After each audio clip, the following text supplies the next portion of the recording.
Hello friends, welcome back to my channel once again. आज है 15th day और आज हम जो करने जा रहे हैं उसमें आएगा adverbs and preposition.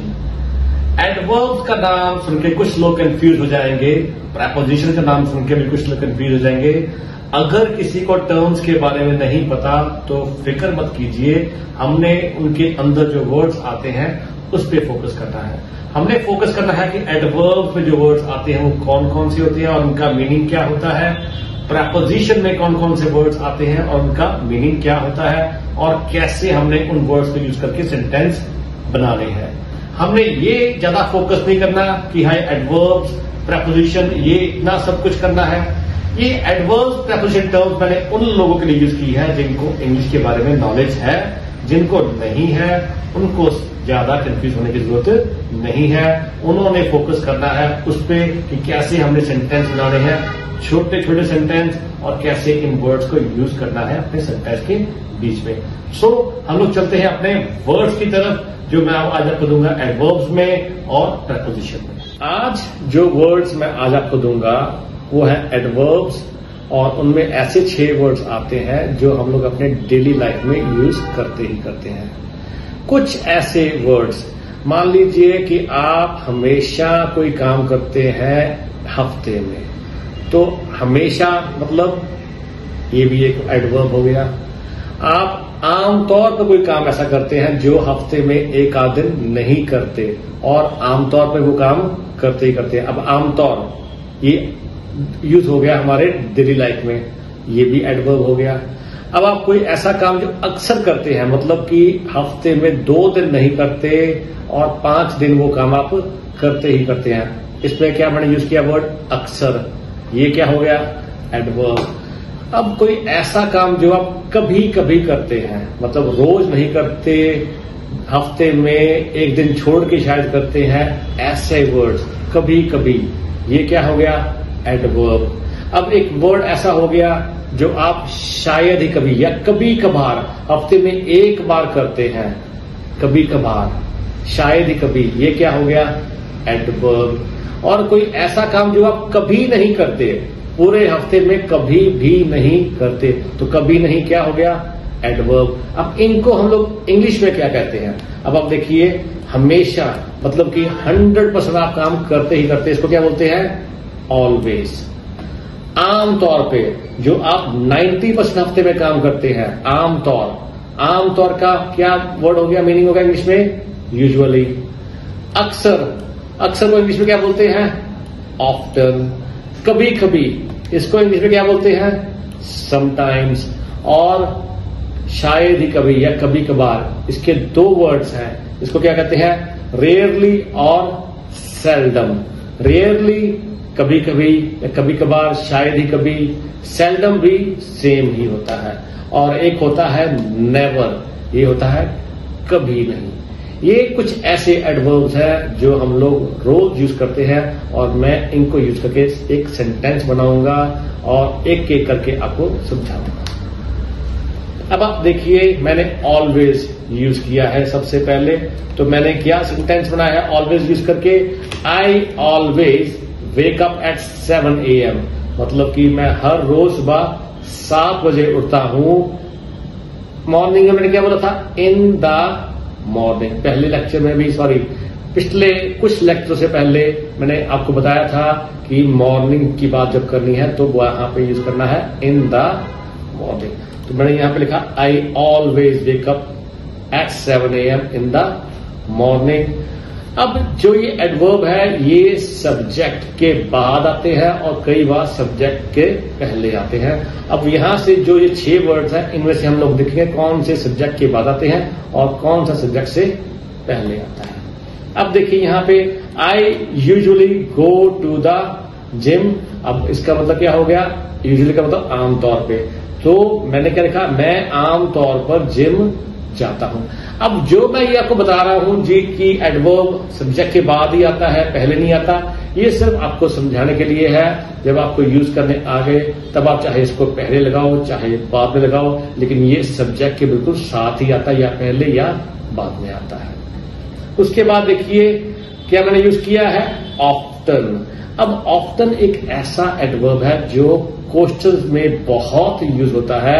Usually, always, sometime ये क्वेश्चन में बहुत कम आते हैं, यूज होते हैं, पर ऑफ्टन तो बहुत यूज होता है।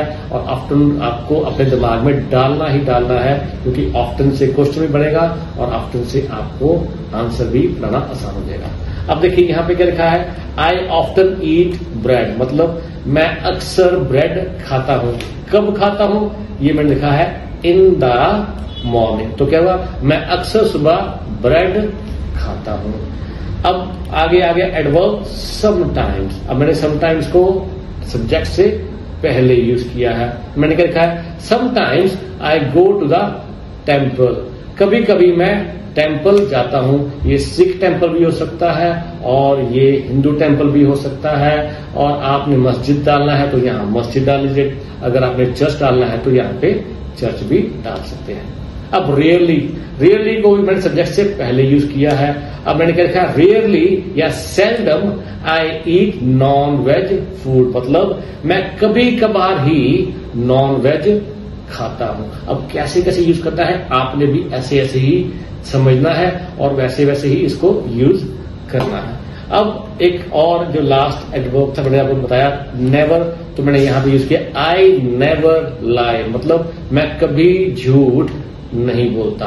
अब नेवर मतलब कभी नहीं, तो लाई हो गया झूठ, तो लाई झूठ, नेवर हो गया कभी नहीं, और कभी नहीं लाई झूठ, और मतलब हो गया मैं कभी नहीं झूठ बोलता, या फिर मैं कभी झूठ नहीं बोलता। सो इस वर्ब्स को, सॉरी इन एडवर्ब्स को आपने यूज करना है अपने डेली लाइफ में, और आपने सेंटेंस बनाने हैं। जो काम आप रोज करते हो या कभी कभार करते हो या आमतौर पे करते हो, और आपको ये वर्ड्स जब यूज करने आ जाएंगे तो आपको लाइफ और भी इजी लगेगी इंग्लिश बोलने में। देखिए एक मैं आपको और एग्जाम्पल देता हूं, जैसे ऑलवेज मैं ब्रश करता हूं, ऑलवेज मैं नहाता हूं। सो ऐसे वर्ड्स आप यूज कीजिए और सेंटेंस बनाइए, आपको बहुत अच्छा लगेगा। अब जैसे कि मैंने बोला कि ऑफ्टन जो है क्वेश्चन में बहुत यूज होता है, और मैं आज आपको बताऊंगा कि इससे क्वेश्चन कैसे बनाने हैं, ताकि थोड़ा सा आप क्वेश्चन भी पूछा करें किसी को। जैसे कि मैंने कहा ऑफ्टन, तो हम लोग पूछते हैं हाउ ऑफ्टन। हाउ ऑफ्टन का मीनिंग क्या है, कितनी बार। और एक है डू यू स्टडी, क्या आप स्टडी करते हैं, और हमने इन दोनों को अब मिक्स करना है। अब देखिए do you study, you study मैं पढ़ता हूं, डू यू स्टडी क्या आप पढ़ते हैं या क्या आप स्टडी करते हैं, और हमने बोला हाउ ऑफ्टन कितनी बार। अब मैंने इनको इकट्ठे करके क्वेश्चन बनाया, how often do you study, आप कितनी बार स्टडी करते हैं। अब कितनी बार मतलब एक दिन में। अब मैंने वो आगे नहीं बनाया, लेकिन ये वैसे बता रहा हूं कि आप लिख सकते हैं how often do you study in a day, आप कितनी बार स्टडी करते हैं एक दिन में, या आप कितनी बार सोते हैं एक दिन में, या फिर आप कितनी बार घर से बाहर जाते हैं एक दिन में, या फिर आप कितनी बार कोई एक काम करते हैं एक दिन में। ऐसे आप क्वेश्चन दूसरों को पूछ सकते हैं और उनसे आंसर भी ले सकते हैं, लेकिन पूछना आपने इंग्लिश में है, और आंसर भी अगर कोई आपसे पूछे हिंदी में तो आपने आंसर भी इंग्लिश में देना है, ताकि आपको ये बोलना आ जाए। ठीक है जी।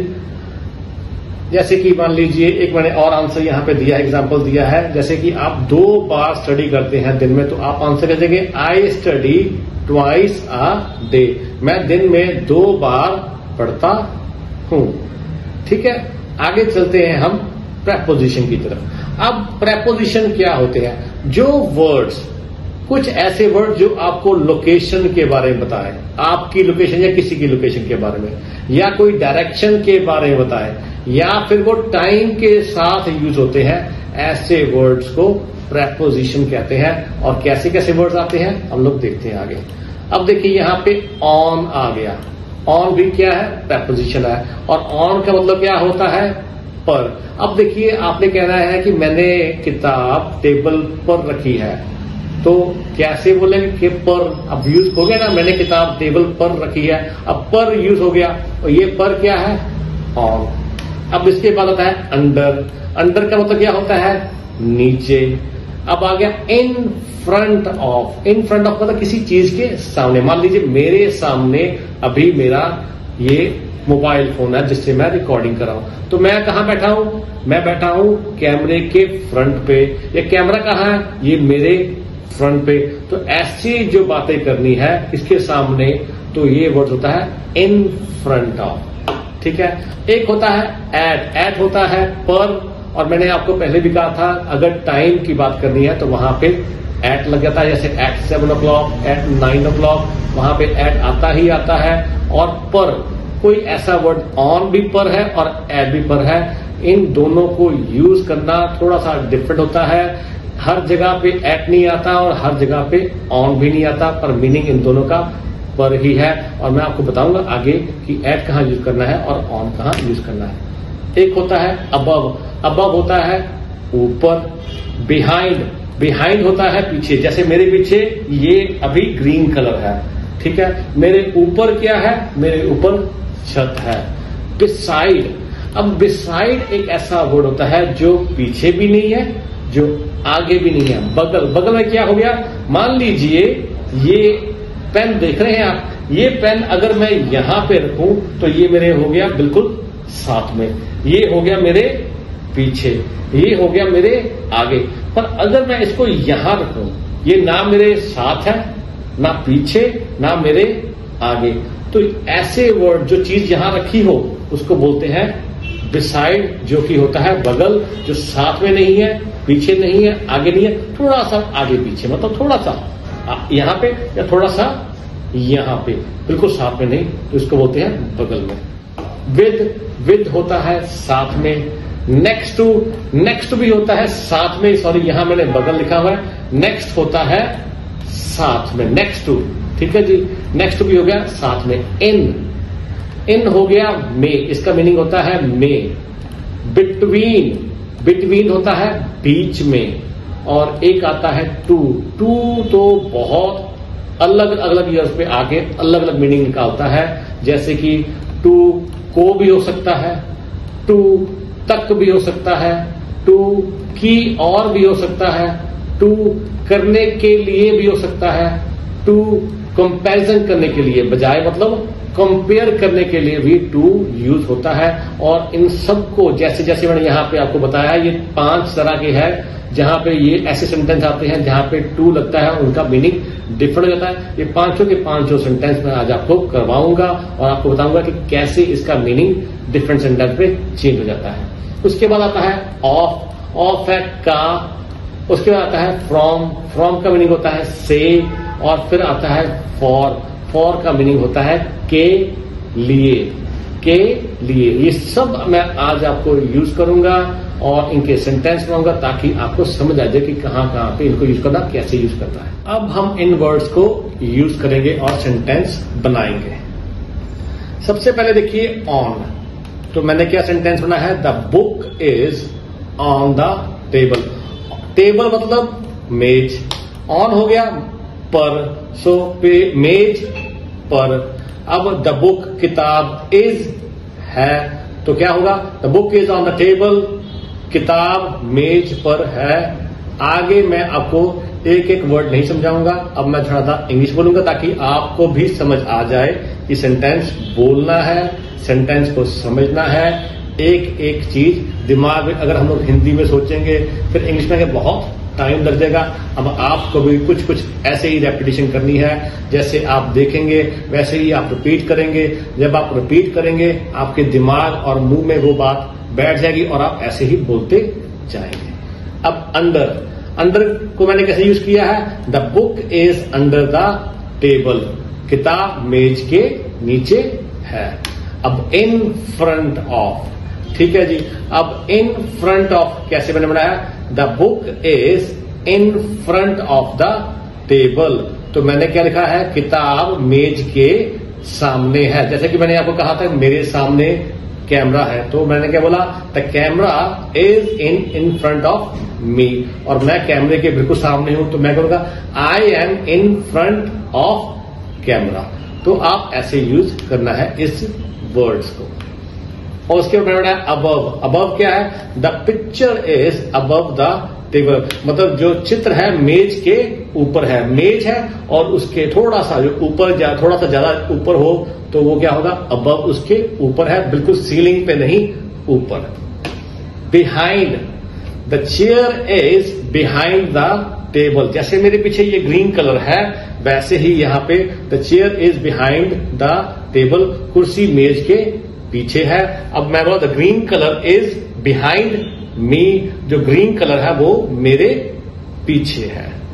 Beside, the chair is beside the table, जैसे कि मैंने आपको कहा था ये वाला एक मैंने पेन बताया था, तो ये मैंने बताया था बिसाइड, तो मैं क्या बोलूंगा, the pen is beside me. Next नहीं है, बिहाइंड नहीं है, इन फ्रंट नहीं है, थोड़ा सा यहां पे है, तो ये आ गया बिसाइड। ठीक है, next to, the chair is next to the table, कुर्सी मेज के साथ है। यहां मैंने बगल यूज किया है, पर मैंने आपको यहां पे बताया था कि मैंने गलती से वहां पे लिखा हुआ है, तो मैंने लिखना है साथ में है, कुर्सी मेज के साथ में है। और यही पेन जैसे यहां पे होगा तो मैं बोलूंगा the pen is next to me, तो क्या हो गया, जो पेन है मेरे साथ में है, साथ। ठीक है जी। उसके आगे आ गया इन, इनको क्या बनेगा, the pen is in the glass, कलम या पेन जो है गिलास में है, गिलास के अंदर, अगर कोई चीज किसी के अंदर हो, गिलास के अंदर हो, तो मैं बोलूंगा कलम गिलास में है या पेन गिलास में है। बिटवीन, बिटवीन होता है दो चीजों के बीच में, अगर the lamp is between the chair and the table, अब क्या हुआ, लैंप कुर्सी और मेज के बीच में है। अब मेरे इस तरफ और इस तरफ कोई बैठा हो तो मैं क्या बोलूंगा, I am in between my right and my left hand. और अगर यहां पे कोई बैठा है तो उनका नाम दूंगा राम, राइट को मैं राम देता हूं और लेफ्ट को मैं श्याम देता हूं, तो मैं क्या बोलूंगा, I am in between Ram and Shyam. ठीक है। एट को मैंने बताया था, at is use with time and also to show where somebody is. अब क्या है कि एट को हम लोग यूज करते हैं टाइम के साथ और ऑल्सो ये दिखाने के लिए कोई कहां पे है। ठीक है। ऑन मैंने आपको कहा था, ऑन भी पर होता है, एट भी पर होता है, और आप देखेंगे एट कहां पे यूज होता है। अब देखिए, I am at the gate, अब यहां पे मैं ये नहीं कह सकता I am on the gate, gate के ऊपर नहीं हूं मैं, ऊपर नहीं हूं मैं गेट पर हूं, मतलब मैं गेट के बिल्कुल सामने हूं, सामने इन फ्रंट ऑफ गेट भी हो सकता है, बोल सकता हूं मैं, पर लेकिन मैं गेट पर हूं। जब मैं बोलूंगा सामने नहीं बोल रहा, मैं बोल रहा मैं गेट पर हूं, तो ऐसे वर्ड जब यूज करना है तो वहां पे एट आता है। मान लीजिए मैं गली के कॉर्नर पे हूं, तो मैं क्या बोलूंगा, I am at the corner. अगर मैं बेड के कॉर्नर पे हूं तो मैं बोलूंगा I am at the corner, कहां पे, ऑफ बेड, मैं बेड के कॉर्नर पर हूं। ऐसे जब वर्ड्स यूज कर, ऐसे जब सेंटेंस यूज करने हैं वहां पे एट आता है, वहां पे ऑन नहीं आता। अब विद हो गया साथ में, तो यहां पे बोला I am with my friend, मैं अपने दोस्त के साथ हूं। अब मैंने बताया था टू मैंने आपको ऊपर बताया था कि टू काफी जगह यूज होता है और उसका मीनिंग डिफरेंट हो जाता है, जैसे को, तक, की, और, करने के लिए और कंपैरिजन करने के लिए, बजाय करने, तो हम लोग इसको अब सेंटेंस में यूज करेंगे। अब देखिए, अगर मैंने कहना है I went to the market, इसका मतलब क्या होगा, मैं बाजार तक गया था, वेंट गया, तो यहां पे कैसे यूज, इसका मीनिंग क्या हुआ टू का, यहां पे तक हो गया। अब मैंने सेकंड बढ़ाया, give this book to Ram, अब यहां पे भी टू लगा है और देखिए यहां पे भी टू लगा है। अब मैंने बोला ये किताब राम को दे दो, अब यहां पे जो टू है वो क्या हो गया, यहां पे बन गया टू को बन गया, वहां पे बन गया था तक। अब ये आपको समझना है बड़े आराम से कि टू को जब हमने कैसे यूज करना है और उसका मीनिंग उसमें कैसे आएगा। हिंदी में तो मैं आपको बता ही रहा हूं कि इसका मीनिंग क्या है। जब भी आप कोई सेंटेंस बोले और उसमें तक आ जाए, को आ जाए, की और आ जाए, तो आपको पता होगा यहां पे टू लगना है। जैसे कि अब यहां बोला I am going to the city, I am going to the city. अब यहां पे मैं शहर की ओर जा रहा हूं। अब यहां पे क्या आ गया, की और। अब देखिए यहां पे भी टू लगा है और अब यहां पे टू का मीनिंग क्या हो गया, की और, मतलब मैं सिटी की ओर जा रहा हूं। आगे देखिए, आगे आया I studied to pass the exam. अब इसका हिंदी क्या बना, मैंने परीक्षा पास करने के लिए स्टडी किया। मतलब आई स्टडीड, मैंने स्टडी किया, क्या करने के लिए, पास करने के लिए। तो यहां पे क्या हो गया, करने के लिए। टू पास, टू पास का मतलब होगा करने के लिए। क्या पास करने के लिए, मैंने स्टडी किया एग्जाम। तो मैंने यहां पे ध्यान से देखिए, आई स्टडीड, मैंने स्टडी किया। टू पास, पास करने के लिए एग्जाम, द एग्जाम। तो मैंने स्टडी किया एग्जाम पास करने के लिए। और यहां पे टू क्या हो गया, करने के लिए। आगे देखिए, I prefer Ram to Shyam. मतलब यहां पे मैंने राम और श्याम का कंपैरिजन कर दिया और मैंने बोला मैं राम को प्रेफर करता हूं, श्याम को इतना प्रेफर नहीं करता। तो क्या बढ़ा, मैं श्याम की अपेक्षा राम को अधिक पसंद करता हूं। मैंने कंपैरिजन किया कि मैं श्याम को इतना पसंद नहीं करता जितना मैं राम को पसंद करता हूं। और यहां पे देखिए टू क्या करता है, टू यहां पे एक कंपैरिजन का काम कर रहा है। सो ऐसे आपने समझना है जब आप हिंदी में बोलेंगे, पर, तक, ऐसे, सॉरी पर नहीं, तक, को, की और, करने के लिए, या फिर कंपैरिजन जब आप ऐसे करेंगे तो आपको पता होगा टू यहां पे यूज होना है। टू को हम लोग एज ए देन यूज कर रहे हैं। यहां पे जो मैंने यूज किया है, I prefer Ram than Shyam, यहां पे मैंने देन नहीं लगाया पर मैंने यहां पे टू लगा दिया और ये देन की जगह यूज हो रहा है। अगर आपने भी ऐसे यूज किया, और आपने कभी ऐसा भी हो सकता है कि आप कोई बुक पढ़ रहे हैं, कभी ऐसा भी हो सकता है कि आप कोई न्यूज़पेपर पढ़ रहे हैं और वहां पे ऐसा आ जाए टू, तो आपको पता चल जाए कि ये कंपैरिजन कर रहा है। ऐसा आ जाए टू तो आपको पता चले करने के लिए बोल रहा है। सो आपने समझना है, जब आप बोलेंगे तो आपको ज्यादा समझ आ जाएगा। अब हम करते हैं ऑफ। ऑफ का मतलब होता है का। और मैंने क्या बोला, I ate a piece of cake. I ate, मैंने खाया, क्या खाया, एक पीस। अ पीस मतलब एक टुकड़ा, किसका खाया, केक का। तो क्या बन गया, मैंने केक का एक टुकड़ा खाया। ऐसे ही आ गया फ्रॉम। फ्रॉम होता है से। अब क्या है, द ट्रेन इज कमिंग, मतलब आपने आईएनजी सेंटेंस आ गया। तो यहां पे क्या, ट्रेन आ रही है, कहां से आ रही है, तो मैंने बताया था train is coming from London, train London से आ रही है। और आगे आ गया फॉर। फॉर होता है के लिए। तो मैंने कहा आई एम स्टडिंग, मैं तैयारी मतलब मैं पढ़ाई कर रहा हूं। यहां पे आईएनजी सेंटेंस आ गया। सो आई एम स्टडिंग, मैं स्टडी कर रहा हूं, क्या, इसके किसके लिए, फॉर एग्जाम। तो मैं एग्जाम के लिए तैयारी कर रहा हूं या मैं एग्जाम के लिए स्टडी कर रहा हूं।